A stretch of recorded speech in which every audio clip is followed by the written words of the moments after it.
just been to knitting club, explosion club, with my little furry friends. We were having a lovely time. We were looking all about how the outward appearance isn't always as we think. Now, hopefully, you could tell that it's not really an old lady and that it's me. Now, I have just come from Explosion and I was having a great time. It was lovely to see so many faces and to see different crafts, to hear the memory verse being remembered correctly, and seeing lots of people get points. It was fantastic because points mean prizes. Here is our quiz and you'll find the answers at the end.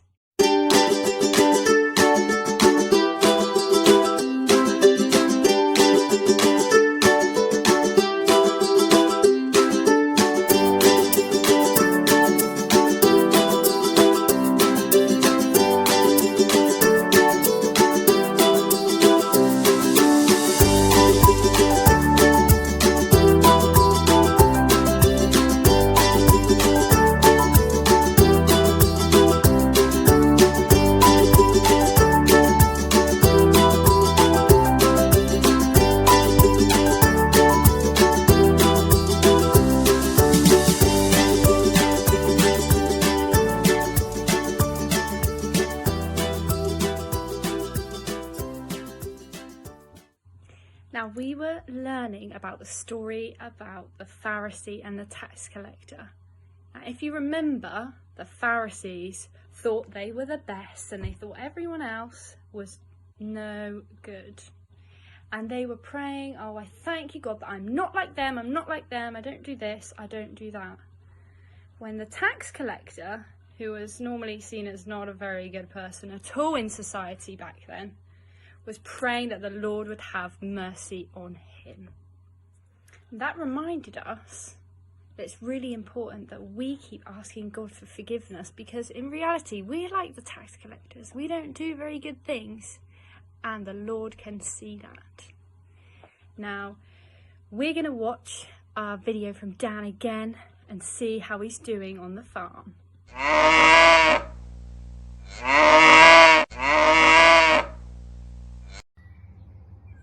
Hi kids, hope you're all well and you haven't driven your mum and dad to too much distraction this week.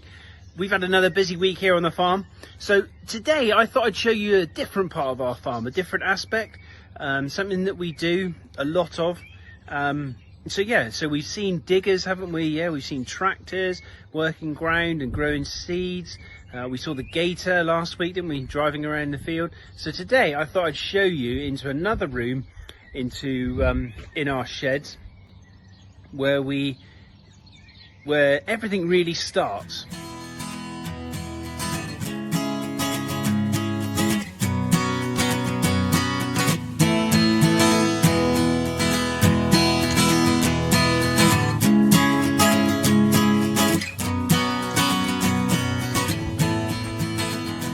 Now in here is where we store all of our eggs from our ducks. Here we go. Look at all these eggs. Stand back a bit. Okay, and down there as well.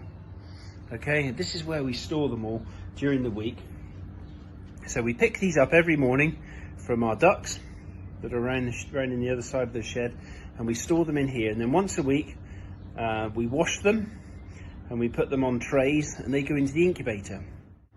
And this, guys, is our incubator. Now, some of you guys have probably seen incubators in schools. This is a bit of a big one. It's not running very full at the moment, but in here we can hatch something like 3,000 eggs a week. All of these racks here will have eggs on. Okay, like this one here. Yeah. Another rack on there, and another rack on there, another rack on there. So they're in here for 25 days. It's very warm. Yeah. So if we look up here at the dial, where's the dial go on? There it is there. Okay, can you read that? Probably backwards, isn't it? 37 degrees it is in there. So it's nice and warm to keep the eggs nice and warm and growing along really well. Once they've been in there for 25 days, kids, we take them out and we put them into baskets. This is the exciting bit. This is where we hatch the eggs. Okay, and it just so happens that, surprise, surprise, in here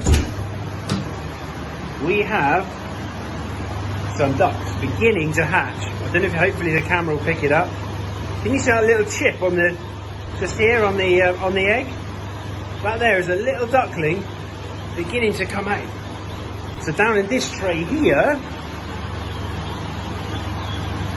look at that. These little fellas are just hatching out. Can you see that some of these here are still a bit damp and haven't really fluffed up yet?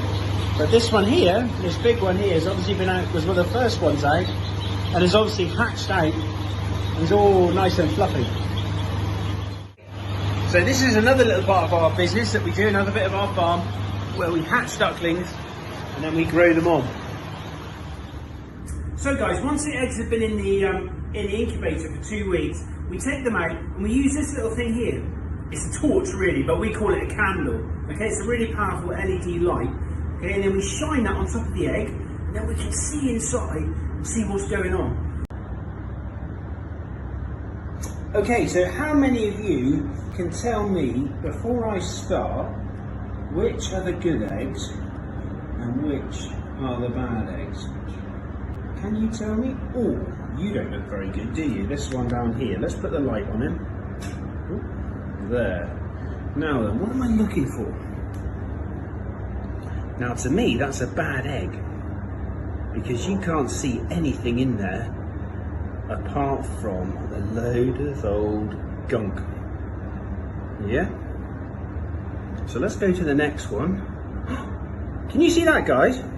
Can you see the red veins in that egg? Now on the top, there's like a little halo on it, isn't there? That's what we call the air pocket, the air sac on the top. And that's what the little duckling, as he grows, starts to grow into and uses to grow and survive. Okay, so if this is a good egg, then that makes this one here a bad egg, doesn't it? And what do we do to bad eggs? We throw them out. So we're going to take it off like this, and we're going to drop it into the bucket. And we do this, guys. Oh look, there's another one. This isn't a very good batch, is it? Dearie me. Okay, so there's another one that is, we call this infertile, okay? So it hasn't actually got a little duckling living in it. Oh, there's a good one. Can you see? And if you look very carefully, in there is the start of a little baby duckling. You can see him in there moving around, probably saying some of the long lines of, "Can someone turn the light off because it's awfully bright in here now?" Yeah, how cool is that? So that's a good one. This one here, oh dear, don't like the look of you, do we? So that's another bad egg, so we can take that one off as well.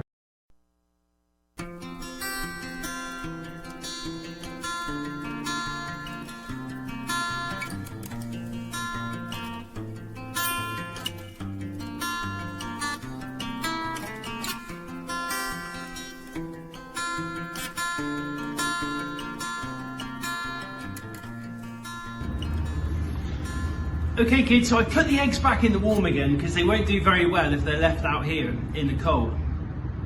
But it reminds me of a story that Jesus told, a parable of two people that went to the synagogue one day, went up to the temple to pray. One of them was a Pharisee. Now we've talked about Pharisees before in Explosion Club, and they're the sort of people that think they're the dog. Yeah, they think they do everything right, and he just thought he was the dog, literally. He went up to the temple to pray, and he was out there, run out in front going, "Oh Lord, look how good I am, look how wonderful I am. Compared to everyone else, oh, they're wrong, there's sin in their life, they're just bad people. But me, oh me Lord, I'm the man, I'm your chap." Yeah? And the other man was a tax collector. And he approached the temple, and he was very different. He understood that he wasn't really worthy to be there. And he was what we call humble. He said to the Lord in his prayer, he said, "Lord, have mercy on me because I am a sinner." Now to look at these two people, guys, they're a bit like my tray of eggs. To you, they look fine. But when I put my light on the eggs, we can see the good ones. from the bad ones.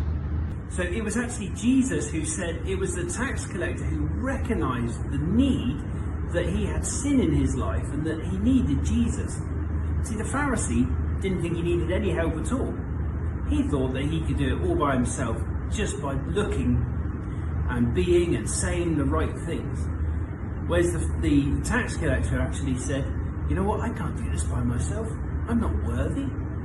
I need Jesus in my life. And guys, that's what Jesus says to us today. We can maybe look the part, we can wear the right clothes, we can cut our hair in the right way, we can smell nice, we can do all these things, but actually it's Jesus in our lives which makes the difference. So just remember that this week.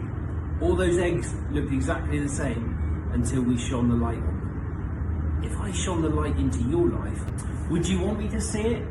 Remember, Jesus can, but Jesus has also got the ability to change you for the better.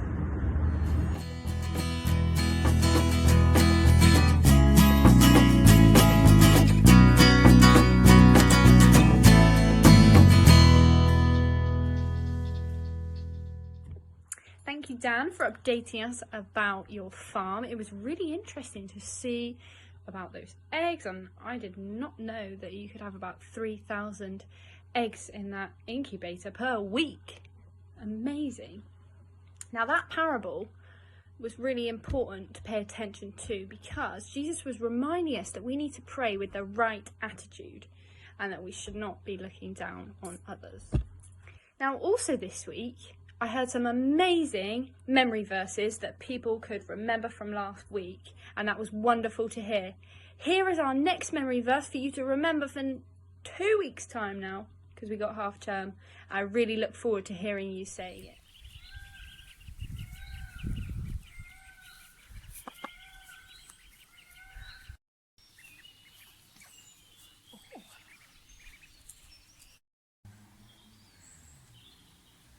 What, my beauties? Ugh, look at that person on the side of the road. Oh, disgusting.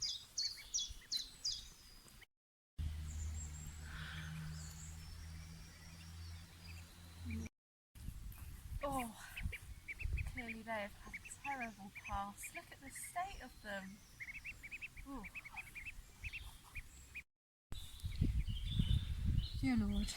Dear Lord, I need your help. I pray for your forgiveness. I have done wrong. I cannot support my family. Please, please, God, guide me. Amen. You know, Dottie, after I prayed to God, I heard from him the other day. He said, don't worry, son.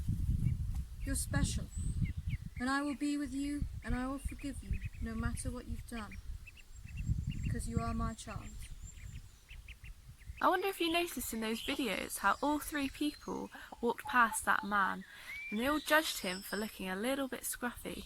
Each one of them took one look at the man and immediately made up their mind, and they thought, nah, he's way too scruffy to be hanging around with me. However, what those people didn't see was that man was really caring for his chickens and his ducklings, and also he had a really big heart for God. And unlike us, God could see his heart, and he could see how caring that man actually was despite his appearance. And so today's memory verse is, people look at the outward appearance, but the Lord looks at the heart. 1 Samuel chapter 16 verse 7.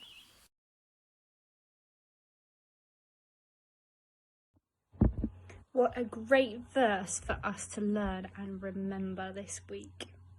Now, we also had a craft from Tish, and I thought it looked really pretty this week, and I would love to see yours. Here's how you can make it.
thank you so much for joining us for our highlights of Explosion this week, and I look forward to seeing you in 2 weeks' time.